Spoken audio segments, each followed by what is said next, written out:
What's going on, YouTube? I appreciate you for joining me.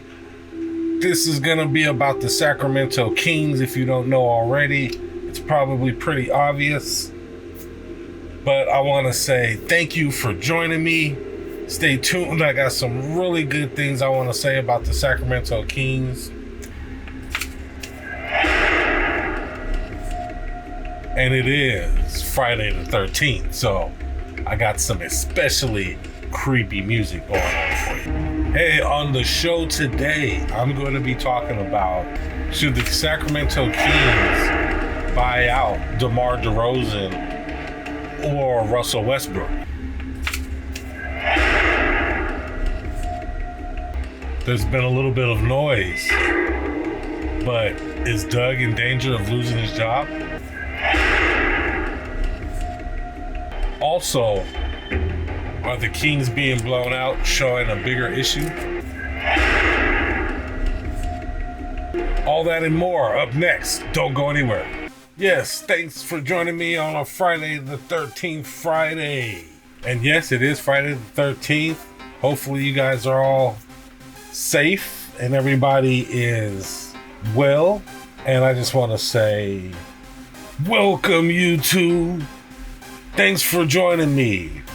To all my folks and my friends and to all you Kings fans out there.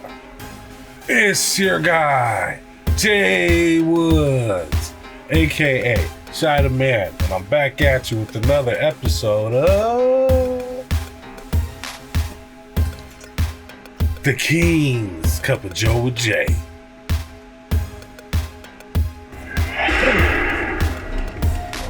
Goodness, look at that cup. Yes, it is a Friday the 13th coffee mug. Perfect for the day, right? Thanks to my babe for grabbing that for her boy. And today is February 13th, 2026, which is on a Friday.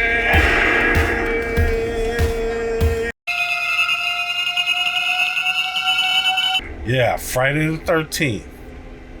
That's why the creepy music.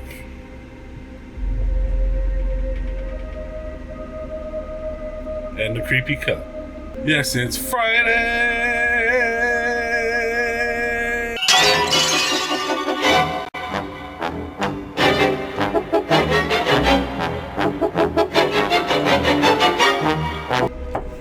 The 13th. Friday the 13th. Creepy Friday.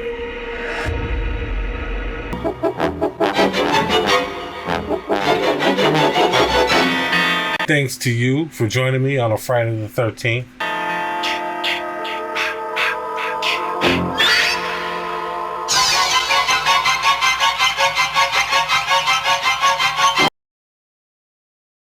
Before I get too deep into things, guys, please, I ask, don't forget, click that like button real quick for your boy.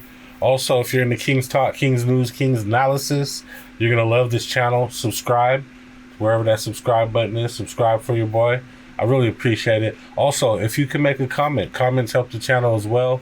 We're trying to grow. We're trying to get our name out there, trying to get the algorithm growing for this channel. So go ahead and make a comment. Comment on anything. Comment on me. Comment on the show. Comment on the Kings. Comment on the weather. I don't care. Just make a comment. And also share this content. If you're able to share this content, that is like the best thing you can do in the world, is share me to all of your friends and family. So I'd really appreciate that. But anyway, let's get to the topic. Should the Kings buy out DeMar DeRozan or even Russell Westbrook for that matter? Now, I've seen some people talking about how we should just buy him out and let him go find a playoff team to go play on. Let him choose a team that he can go to, which really sounds like a very nice gesture and all. But the Sacramento Kings need assets at this point, and he's an asset. He's still doing really well. He can still average 20 points a game. and he's still going out there and playing basketball the right way and trying to do all the things that it takes to win games. This is a losing season at this point now and a losing program, so he's still going out there and he's still being a professional every night and playing as hard as he can, as you can see. He got real upset the other night and he threw his water bottle down on the ground in frustration, which a lot of people were saying maybe that means he wants out. He wants to get out of here. He's done with this. He's tired of this. In my opinion, he's just a competitor. Demar Derozan is a competitor, and that was just signs of him being frustrated, probably with the game more than anything, and probably to be blown out. I mean, it's a pretty big crush to the ego to get blown out the way they've been getting blown out recently. You know, it says something. You know, it digs at your heart when you get blown out on the basketball court. It just really says you're not good. You know, it just really says you're sorry. You know, and if you're a basketball player the way he's a basketball player, a basketball lifer, and he just puts his heart and soul into the game, to be getting blown out the way they have been, it's affecting him at this point. It hurts. It hurts. You know, he still comes out every night and he's ready to play like a professional. Though I can't discredit DeMar DeRozan for that. So the question is, should the Kings buy him out and let him go off on his merry way? And in my opinion, I don't believe so. I don't think the Kings should buy him out and let him go. He's still an asset. If anything, we can trade for him. We can get some picks. We can get something for DeMar DeRozan. Probably better at the end of the season. We didn't obviously get anything for him during the trade deadline, and supposedly Scott Perry was shopping him, which I don't know if that's true or not. Once the season is over, there will be teams that would be willing to trade for DeMar DeRozan. And besides that, he's playing good. He's playing good. He's good for the rookies. He teaches the rookies how to play, what a professional looks like, what a midi-game scorer looks like, which is very rare in this league at this point. He's one of those traditional players, off the pick-and-roll jump shooters and out the post jump shooters, which you don't see a ton of anymore. It's Kevin Durant kind of does it, a couple other people, but you don't see a lot of mid-range game shooters anymore in this style of NBA that we have currently. And then Russell Westbrook. Should we buy out Russell Westbrook? My opinion, I don't believe so. He's another guy that goes out there and puts his heart and soul and sweat and tears on the line out there on the basketball court on the hardwood every night. So he's also very good for the rookies and to teach the younger guys how they should be and how they should play and how they should approach the game on a night-to-night basis. Why these guys don't mesh or why they have no chemistry and just get blown out and can't play, can't win any games as they're on this current 14-game losing streak, which is the worst in Kings history, Sacramento Kings history. It baffles me, to be honest with you, because these guys are good. Some of these guys are really good. Some of these guys are stars, you know. Some of these guys have been to All-Star games and things like that. So it really baffles me to see that they don't work. They have the worst record in the league with the most losses in a row than any other team in Sacramento Kings history. That kind of just baffles me. I didn't think they would be good, but I didn't think they would be this bad. Which might even point to some other things. Guys might have already given up or whatever. Don't care or don't play defense or whatever the issue is. But it's hard to believe they're this bad. On the point of Russell Westbrook, should we buy him out? I don't believe so. I think he's another guy that can teach the rookies, show the young guys how to play. He's also an asset. Nobody wanted to sign him. The Kings, he fell into the Kings' lap, and they got rid of 2 point guards at that, or 2 guards in Keon Ellis and Schroeder. So, you know, they need point guards at this point. They need guards at this point. And he fit the style of offense the way the Kings played. Does he turn the ball over a lot and make a lot of mistakes? Maybe, sometimes, you know. He hasn't been on a really winning team since OKC. It's been a while since he's really been, you know, on a good team or made a team better. So can a team with Russell Westbrook be good or go to the playoffs? I believe so. Can they win a championship? I'm not sure. I'm not sure about that. It just, I guess it depends on who else you have on the team as well. And I guess it showed in Chicago that Demar Derozan and Levine wasn't a good fit over there. So I don't know why the Kings would be enthralled to do that over here. But it happened, and that's what it is right now. But I don't want to see either of these guys get bought out. I don't think it would be good for the Kings.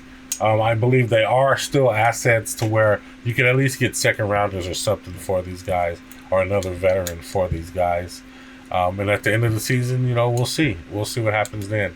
Maybe that'll be the time they get traded, or maybe even bought out then. So, but in my opinion, I don't believe either one of them should be bought out.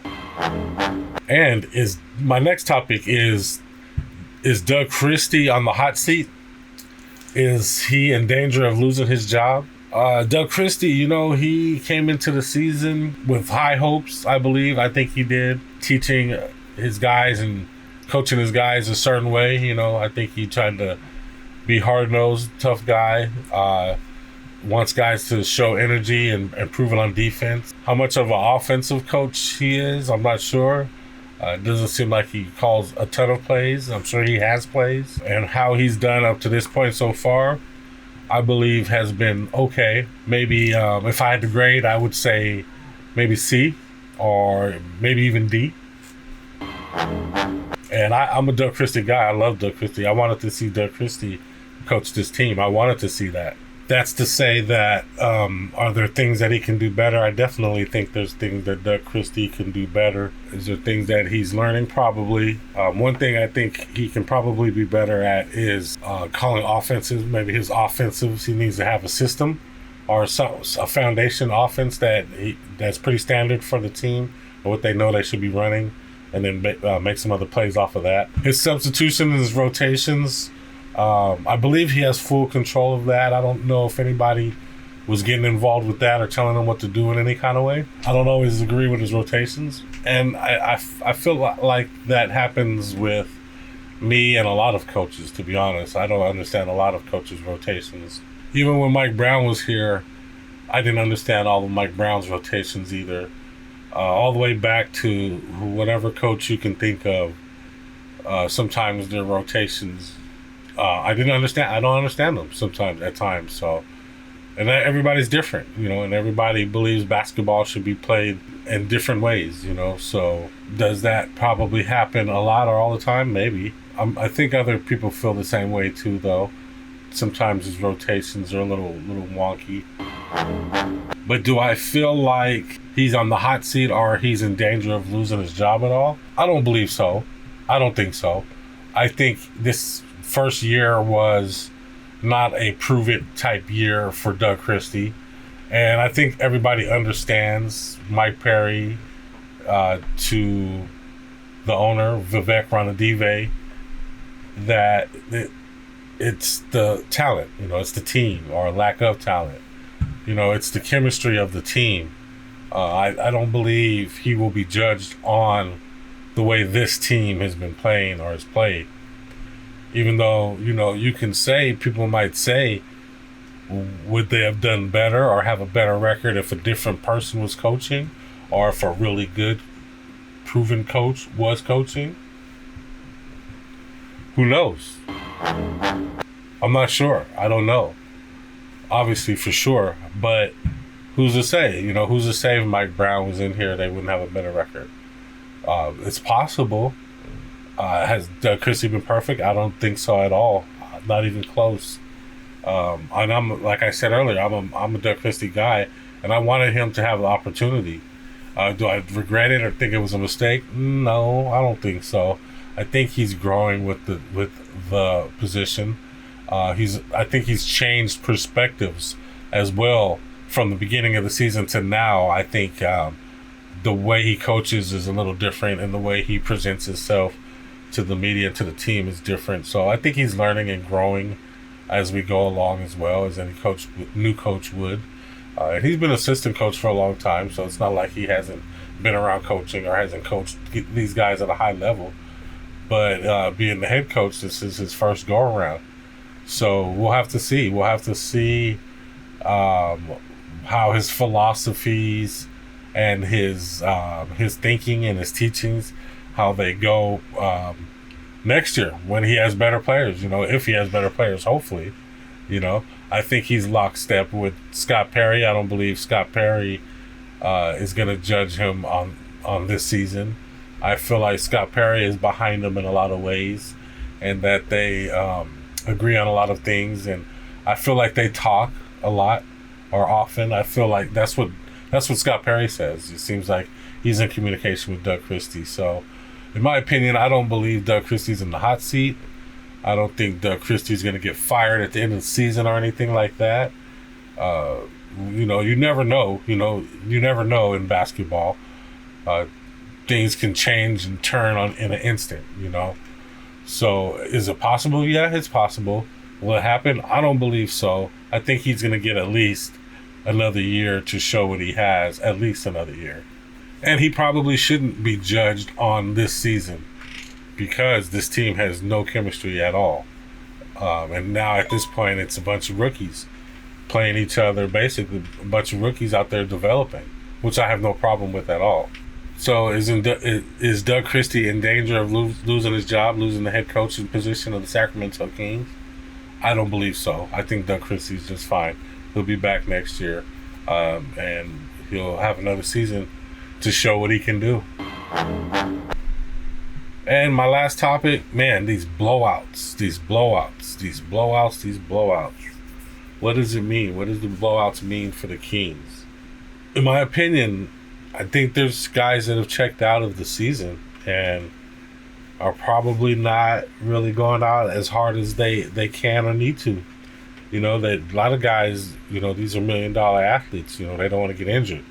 A lot of these guys don't want to get out there and have some season-ending injury, or when you go out and you play like half-assed and you don't go out and play hard, you're kind of more prone to injury.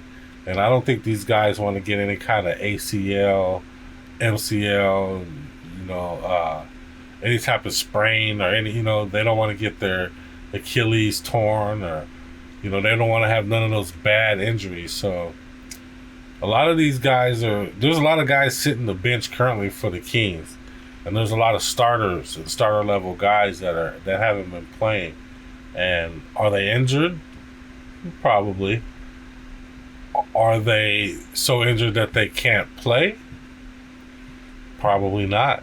I really believe at this point the Kings and Doug Christie have decided to go ahead and let the young guys develop and let the young guys play. There was a while and there was a lot of time where I felt like Doug Christie was still playing to win, and there's nothing wrong with that. You play to win the game. You know that saying. You play to win the game, and that's how Doug Christie is. He's gonna go out there. He's gonna play hard no matter what the circumstances are, and he's gonna coach his team to play that way as well. Is there anything to gain in this season anymore? I don't believe so. As I said before, I got a video that says the Kings are cooked this season. I think they're cooked. I don't think there's any way they could make it to the play-in at this point. Is it possible? Yeah, it's possible if they win every game for the rest of the season, but that's not going to happen. Why play the veterans? Why play hard? Why try to win games at this point? Even when they did play the guys, they were losing. And they were getting blown out. There's a lot of young guys and rookies playing. I even seen a few G Leaguers playing. And guys I had never even heard of playing. Which tells me the Kings have punted on the season. Doug Christie or whoever it may be, the higher-ups, have decided to go ahead and let the young guys develop. Go ahead and put that rookie out there, that G League team out there, and let those guys play against other NBA teams, and let those guys see what it feels like to play in the NBA. They learn NBA speed, they learn NBA strength, they get to see how these superstars and these all-stars that they looked up to, how they play, they get to play against them, and they get to learn, so be it, do it. I'm okay with it. The Kings, we already know, have the worst record in the league right now currently. So why play veterans? Why try to win? Why try to assemble a strong team that can win a game. When at this point you can get a top pick. So the Kings have definitely punted on the season. The OGs, they're not going to risk injury. They're not going to play defense. The young guys, they're still learning, and some guys are in the G League or from the G League with two-way contracts. Rookies aren't going to be able to beat NBA veterans and NBA teams and good NBA squads. It's just not going to happen. What the Blowout showed, though, is that if the young guys or the rookies are playing in this Blowout, it just shows that team of rookies is not good enough or hang with NBA talent. And it says a lot about, the batch of rookies. Are they going to be able to win games? Probably not. Should they be getting blown out? I don't think so. Maybe. A team of rookies versus some OGs or some good veterans with young guys and old guys, they're going to be able to blow out young guys like that. So, it doesn't make Doug Christie look bad. Maybe. It just really seems like this team is checked out, even the rookies. The rookies go out there and they're going to play hard. They're going to try to develop and they're going to try to learn. But they see what's going on as well. They're not going to try to win a bunch of games or risk injury as well, busting ass trying to win games for the Kings. Sometimes the blowouts feel concerning just because you're a Kings fan and you want to see them win. Does it matter a whole lot? I don't think so. Not in a cooked season like this. Not in a season that's totally cooked. They're done anyway. I don't believe it's a bad look on Doug Christie either. It's just, this team's bad. They don't care. They've already checked out. They've punted on the season. From the coaching staff all the way down to the players. They know that they're the last place team and there's not a ton that they can do about it.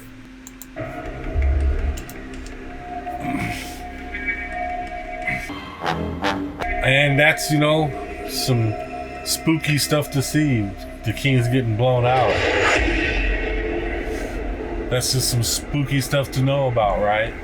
When the Kings are just getting blown out by 30, 40 points every game. It's sometimes pretty hard to watch. I understand that. But in a cooked season like this, it's going to happen. Nobody cares. So it's not going to mean much next season, that they're getting blown out this season.